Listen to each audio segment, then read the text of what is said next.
रविपुर के इलाके हरीश के रेगिस्तान के बीचों बीच एक कच्ची मिट्टी का पुराना सा घर था, जहां एक 60 साल का बुजुर्ग फकीर तन्हा रहता था। उस रात भी वह सोया हुआ था। रात गहरी हो चुकी था, जैसे सन्नाटा चीख बन गया हो। तभी अचानक दरवाजे पर दस्तक हुई। फकीर की आंख खुल गई। वो अपने आप से बुदबुदाया, इस वक्त यहां कौन आ सकता है, और इस वीराने में तो आज तक कोई नहीं आया। मगर फिर दरवाजा जोर जोर से बजने लगा।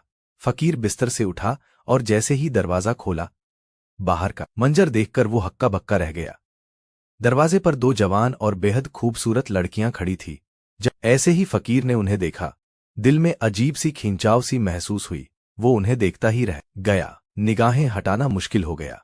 उसने उनकी तरफ देखते हुए पूछा, तुम कौन हो बेटियों, और इस वीराने में इस वक्त क्या कर रही हो? लड़कियों ने जवाब दिया, हम रास्ता भटक गई हैं, हम लकीरपुर की तरफ जा रही था, मगर रास्ता खो बैठी। अगर आप इजाजत दें तो हमें एक रात यहां रहने दीजिए, सुबह होते ही रवाना हो जाएंगे। फकीर उन्हें देखकर जैसे मदहोश सा हो गया था। वह बस इतना ही कह सका, आ जाओ अंदर। लड़कियां घर में दाखिल हुई।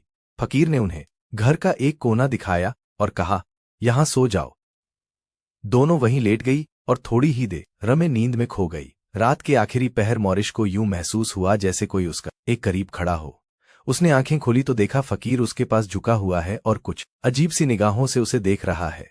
नायला झटके से उठ बैठी, बोली, क्या हुआ, तुम यहां क्या कर रहे हो? फकीर ने जवाब दिया, कुछ नहीं, मुझे लगा शायद तुम्हें ठंड लग रही होगी तो चादर देने आया था। मॉरिश ने चादर तो ले ली मगर गुस्से में उड़कर करवट ले ली, लेकिन फकीर वहां से हिला नहीं। देर तक उन्हीं दोनों को एक अलग सी ख्वाहिश भरी नजरों से देखता रहा। सुबह हुई। मॉरिश और मरियम ने शुक्रिया अदा किया और रवाना होने लगी।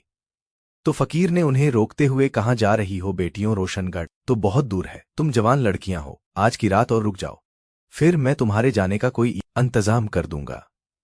यह कहकर फकीर उनके करीब आया, मगर मॉरिश और मरियम ने कहा, नहीं, हमें जाना है। तब फकीर बिल्कुल पास आ गया और मॉरिश का हाथ पकड़ते हुए बोला, बस एक रात की बात है, बेटियों रुक जा। ओ! मॉरिश ने झटके से हाथ छुड़ाया और गुस्से में बोली, क्या मतलब? फकीर ने कहा, कल मैं तुम्हारे जाने का कोई इंतजाम करवा दूंगा।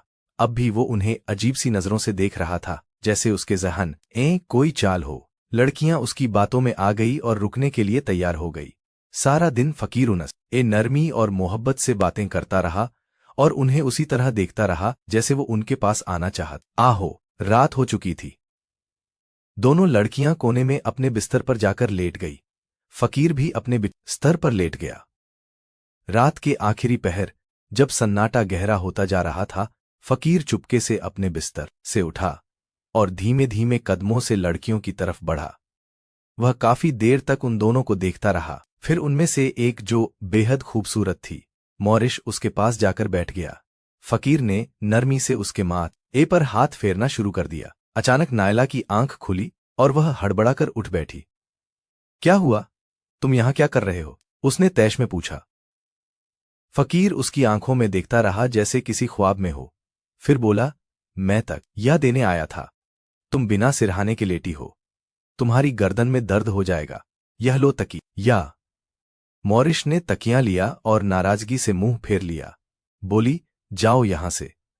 फकीर अपने बिस्तर पर जाकर फिर लेट गया। रात को वो अपने आप से बातें करने लगा, सुबह यह लड़कियां चली जाएंगी, आज मेरा आखिरी मौका था, लेकिन वो भी चला गया। फिर उसने खुद से कहा, नहीं, मैं उन्हें ऐसे ही नहीं जाने दूंगा, कोई ना कोई जुगाड़ लगाना होगा, मुझे कल किसी तरह इन्हें रोकना होगा। इन्हीं सोचों में डूबा हुआ फकीर आखिरकार सो गया। सुबह हुई। लड़कियां उठी और फकीर के पास आई। उन्होंने कहा, अगर हमारे जाने का बंदोबस्त हो गया हो तो हमें रवाना कर दो, बताओ क्या इंतजाम किया है? फकीर उन्हें कुछ पल एक चाहत भरी नजर से देखता रहा, फिर धीरे से बोला, नहीं, तुम आज यहां से नहीं जा सकती। फकीर की ये बात सुनकर दोनों लड़कियां हैरानी से एक दूसरे को देखने लगी। फिर नायला ने पूछा, क्यों, हम आज क्यों नहीं जा सकती? फकीर ने नरम आवाज में कहा, तुम्हें एक रात और रुकना होगा। मरियम ने उसकी तरफ हैरत से देखा और कहा, क्यों, क्या बात है, सब खैरियत तो है, आखिर हम क्यों रुके?